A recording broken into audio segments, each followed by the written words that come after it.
শীতের আগমনেও সবজির বাজার চড়া, কাঁচা বাজারে স্বস্তি, লাফিয়ে বাড়ছে পেঁয়াজের দাম। বরাবরের মতোই বিক্রেতারা দিচ্ছেন সরবরাহ সংকটের অজুহাত। বিস্তারিত জানাচ্ছেন মুনিয়া চৌধুরী। শীতের শুরুতেই কাঁচা বাজারে স্বস্তির বদলে চাপই বাড়ছে ক্রেতাদের কাঁধে। সাধারণত এ সময়ে মাঠ ভরা শাকসবজি বাজারে সরবরাহ বাড়িয়ে দেয়, কিন্তু এবারে ঠিক উল্টো চিত্র। দাম কমার বদলে প্রতিদিনই বাড়ছে একাধিক নিত্যপণ্যের দাম। সবচেয়ে বেশি প্রভাব পড়েছে পেঁয়াজের বাজারে। কয়েক সপ্তাহের ব্যবধানে কেজি প্রতি পেঁয়াজের দাম বেড়েছে উল্লেখযোগ্য হারে। 2 সপ্তাহের ব্যবধানে 80 টাকার পেঁয়াজ কেজি প্রতি এখন বিক্রি হচ্ছে 115 টাকায়। সবজি বাজারেও পরিস্থিতি তেমন আশাব্যঞ্জক নয়।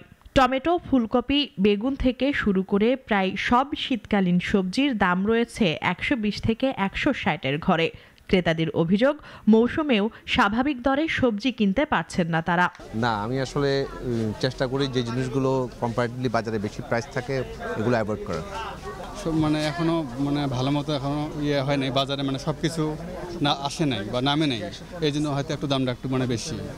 কিন্তু তারপরও সেই হিসাবে যেটা আমি মনে করি যে ওই তুলনায় দামটা অনেক বাড়তি বা বেশি। এদিকে ব্যবসায়ীরা বলছেন, বৃষ্টি, পরিবহন সংকট আর সরবরাহের অভাবে বাড়তি চাপ পোহাতে হচ্ছে তাদের।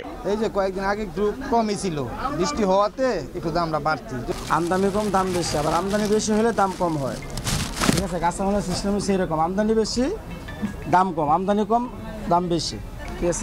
ব্যবসায়ীদের দাবি, মৌসুমের শুরুতে উৎপাদন সম্পূর্ণ গতিতে না আসায় বাজারে চাপ তৈরি হয়েছে। কয়েক সপ্তাহের মধ্যে সরবরাহ বাড়লে পরিস্থিতি কিছুটা স্বাভাবিক হতে পারে, তবে বড় শহরগুলোতে পরিবহন ব্যয়ও দামের ওপর প্রভাব ফেলছে। মুনিয়া চৌধুরী, নাগরিক, ঢাকা।